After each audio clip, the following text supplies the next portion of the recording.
ছেলেমেয়ের পারস্পরিক পছন্দ দিয়ে সুখী দাম্পত্যের চাবিকাঠি নাকি সামাজিক পরিবর্তনের নতুন ধারা?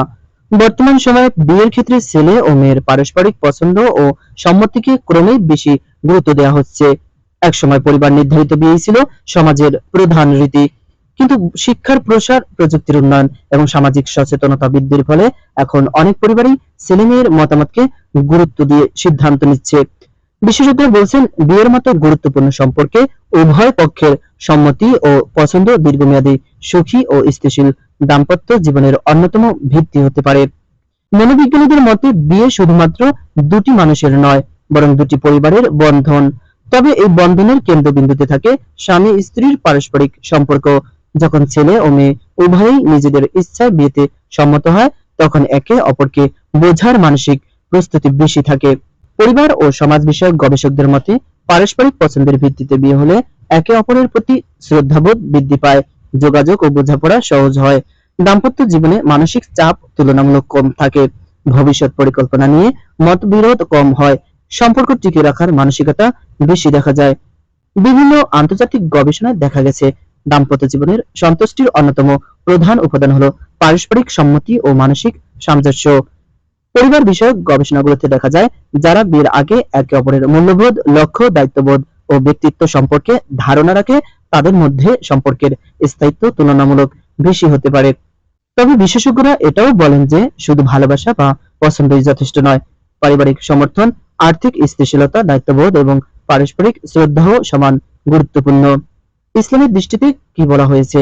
ইসলামে বিয়ের ক্ষেত্রে ছেলে ও মেয়ের সম্মতিকে অত্যন্ত গুরুত্ব দেওয়া হয়েছে। ইসলামী আইন অনুযায়ী কোনো প্রাপ্তবয়স্ক নারী বা পুরুষকে জোরপূর্বক বিয়ে দেওয়া বৈধ নয়। হাদিসে বর্ণিত আছে, একজন নারীকে তার অনুমতি ছাড়া বিয়ে দেওয়া যাবে না। ইসলামী পণ্ডিতরা বলেন, বিয়ের মূল শর্তগুলোর মধ্যে অন্যতম হলো উভয় পক্ষের সন্তুষ্টি ও সম্মতি। ধর্মীয় বিশেষজ্ঞদের মতে ইসলাম পরিবারকে সম্মান করার শিক্ষা দেয়, তবে একই সঙ্গে ছেলেমেয়ের মতামতকেও গুরুত্ব দেয়। ফলে পারিবারিক পরামর্শ এবং ব্যক্তিগত সম্মতির সমন্বয়কে সবচেয়ে উত্তম পদ্ধতি হিসেবে বিবেচনা করা হয়। সামাজিক বাস্তবতা, বাংলাদেশের বিভিন্ন অঞ্চলে এখনো অনেক ক্ষেত্রে পারিবারিক সিদ্ধান্তই বিয়ের প্রধান ভিত্তি। তবে শহর অঞ্চল ও শিক্ষিত সমাজে ছেলে মেয়ের মতামত গ্রহণের প্রবণতা উল্লেখযোগ্যভাবে বৃদ্ধি পেয়েছে। সমাজ বিজ্ঞানীরা বলছেন, বর্তমানে অনেক পরিবার বিয়ের আগে ছেলে ও মেয়ের মধ্যে কথা বলার সুযোগ তৈরি করছে, যাতে তারা একে অপরের চিন্তাধারা, লক্ষ্য ও জীবন দর্শন সম্পর্কে ধারণা নিতে পারে। তাদের মতে এতে ভবিষ্যতে ভুল বোঝাবুঝি ও দাম্পত্য কলহের সম্ভাবনা কিছুটা কমে। শুধু পছন্দ হলেই কি সফল বিয়ে সম্ভব? বিশেষজ্ঞদের মতে শুধু পছন্দ হলেই সফল বিয়ে সম্ভব না। সফল বিয়ের জন্য আরো কিছু বিষয় অত্যন্ত গুরুত্বপূর্ণ। তা হলো পারস্পরিক সম্মান, সততা ও বিশ্বস্ততা, দায়িত্বশীলতা, ধৈর্য ও সহনশীলতা, আর্থিক পরিকল্পনা, পারিবারিক মূল্যবোধ। তারা বলেন, অনেক সময় শুধুমাত্র আবেগের ভিত্তিতে নেওয়া সিদ্ধান্ত দীর্ঘমেয়াদী চ্যালেঞ্জ তৈরি করতে পারে।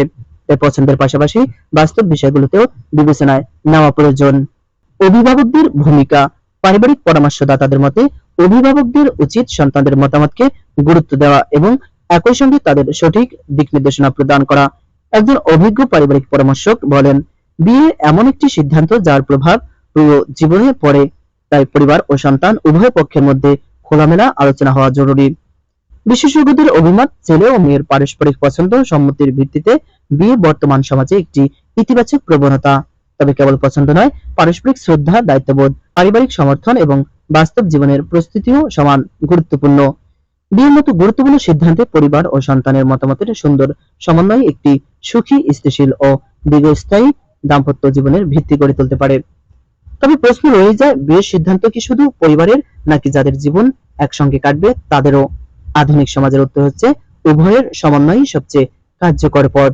প্রিয় দর্শক শ্রোতা, এতক্ষণ আপনাদের মাঝে সংবাদ প্রতিবেদন উপস্থাপনায় ছিলাম আমি এআই আমিনুল ইসলাম। আপনাদের সাথে দেখা হচ্ছে ভিন্ন কোনো সংবাদ প্রতিবেদন উপস্থাপনা নিয়ে। ততক্ষণ পর্যন্ত ভালো থাকুন, সুস্থ থাকুন, সেই প্রত্যাশা রেখে আজকের এই সংবাদ উপস্থাপনা এখানে শেষ করছি। আল্লাহ হাফেজ।